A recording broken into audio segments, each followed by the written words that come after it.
নমস্কার। আজকে বলবো মেষ রাশির ব্যবহার এবং মেষ রাশির চারিত্রিক বৈশিষ্ট্য। কেমন হয় মেষ রাশির মানুষরা, তাদের কোথায় গেলে তারা তাদের এনার্জিটাকে ঠিকঠাকভাবে ব্যালেন্স করতে পারে, সেটা নিয়ে আজকে বলবো। সেটা হচ্ছে মেষ রাশির চারিত্রিক বৈশিষ্ট্য। মেষ রাশির অধিপতি কোনটা? আমাদের কালপুরুষের হরস্কোপের প্রথম ঘর হচ্ছে মেষ, তার মানে প্রথম ঘর মানে আমাদের লগ্ন। তাহলে মেষ রাশিতে যাদের মেষ রাশি জন্মকালীন চন্দ্র, রবি ধরবেন না, চন্দ্র ধরবেন। জন্মকালীন চন্দ্র যদি আপনার মেষ রাশিতে থাকে, সেটা মেষ রাশির আপনার অশ্বিনী নক্ষত্র হতে পারে, ভরণী নক্ষত্র হতে পারে, কিংবা কৃত্তিকা নক্ষত্র হতে পারে। যে কোনো নক্ষত্রেরই আপনি অধিপতি হন না কেন, তাহলেই আপনার নেচারটা এরকম হবে যে আপনাকে যদি কেউ কোনো কাজের দায়িত্ব দেয়, আপনি ঝট করে সেই কাজটা করে ফেলতে পারবেন। এবং আপনার মধ্যে একটা সবসময় একটা অ্যাকশন ব্যাপার থাকবে। এবং আপনাকে যদি কোনো প্রজেক্টের দায়িত্ব দেওয়া হয় বা কিছু করতে দেওয়া হয়, আপনি ছটপট করে সেটা করে ফেলতে পারবেন যদি আপনার চন্দ্র পজিটিভ হয়। কিন্তু যদি আপনার নেগেটিভ হয় চন্দ্র, যদি আপনার চন্দ্রের উপর কোনো ক্রুর প্ল্যানেটের মানে কোনো শনি মঙ্গল এই জাতীয় কোনো প্ল্যানেটের যদি দৃষ্টি থাকে, তাহলে আপনার নেচারটা কিন্তু চেঞ্জ হয়ে যায়। কিরকম চেঞ্জ? তাহলে সেক্ষেত্রে দেখা যায় যে আপনি অনেকটা নেগেটিভ হয়ে গেলেন। আপনাকে কেউ উস্কে দিল যে ওই মানুষটা আমার সাথে এরকম করেছেন, আপনি তার সাথে ওই মানুষটার হয়ে ঝগড়া করতে চলে গেলেন। আপনি একবারও ভাবলেন না তাতে আপনার ভালো হবে না খারাপ হবে। আপনি মানুষটা খুব ভালো, কিন্তু আপনি চিন্তা করলেন না যে এই মানুষটার জন্য আমি যে ঝগড়া করতে যাচ্ছি তাতে কি আমার কোনো ক্ষতি হতে পারে, সেটা আপনি চিন্তা করলেন না। পরে আপনারা রিগ্রেট করেন, পরে আপনারা চিন্তা করেন যে না, এই কাজটা না করলেও ভালো হতো, দরকার ছিল না এতটা করার। এটা হচ্ছে মেষ রাশির চারিত্রিক বৈশিষ্ট্য।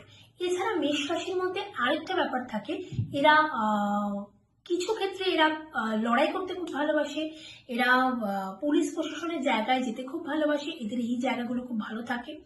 এছাড়া মেষ রাশির একটাই নেগেটিভ, এদের রিলেশনশিপে একটা প্রবলেম হয়। কিরকম এরা রিলেশনশিপে প্রবলেম হয় বলতে, এরা যদি ছোট বয়সে কোনো রিলেশনশিপে জড়িয়ে যায়, এরা খুব কমিটেড হয়, সেই রিলেশনশিপটা নিয়ে এরা এগোতে চায়।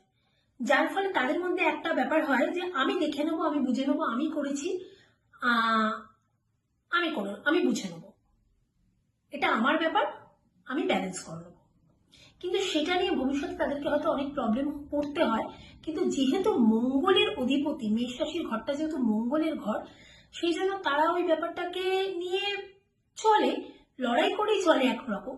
কিন্তু তাদেরকে ওই রিলেশনশিপের জায়গাটায় একটুখানি যদি তারা ছোট বয়স থেকে এই ব্যালেন্সটা করে চলতে পারে, তাহলে তারা অনেকটা ভালো থাকতে পারে ভবিষ্যতের ক্ষেত্রে। কিন্তু যদি না ব্যালেন্স করতে হয়, তাহলে সেটা নিয়ে তাদেরকে সারা জীবন একটা ছোট কম বেশি লড়াই করে চলতে হয়। এটা হলো মেষ রাশির চারিত্রিক বৈশিষ্ট্য। মেষ রাশির মধ্যে একটু তাড়াতাড়ি করা, একটু হুটপাট কাজ করা, একটু ঝট করে ডিসিশন নেওয়া, ডিসিশনটা একটু ভেবেচিন্তে কম নেওয়া, এরকম একটা চারিত্রিক বৈশিষ্ট্য কিন্তু থাকে।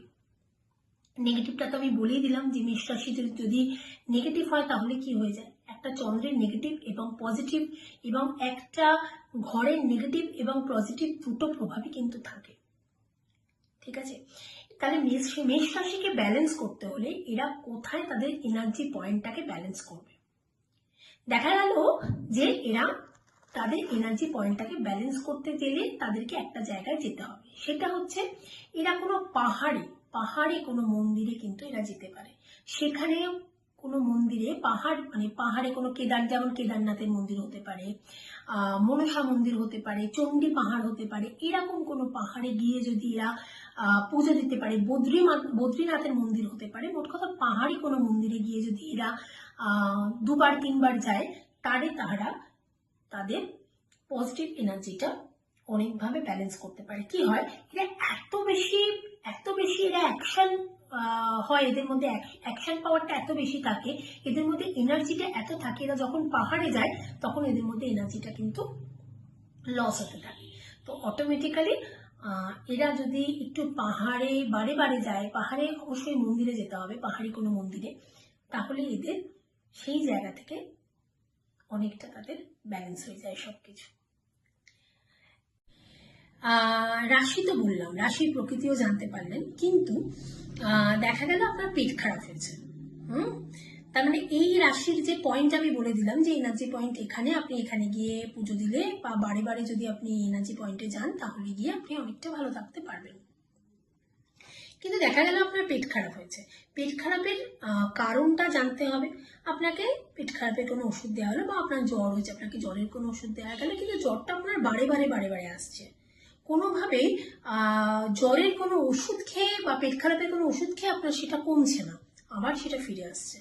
তাহলে সেক্ষেত্রে কিন্তু আপনার হরোস্কোপ দেখার প্রয়োজন আছে, যে আপনার জ্বরটা বা পেট খারাপটা কেন, কিসের জন্য হচ্ছে। তখন অটোমেটিক্যালি ব্লাড টেস্টটা করা দরকার। তো সেক্ষেত্রে কিন্তু নিজস্ব হরোস্কোপ বা নিজস্ব বাস্তুটা বা নিউমোলজিক্যালি আপনার ডেট অফ বার্থের একটা ক্যালকুলেশন কিন্তু লাগে।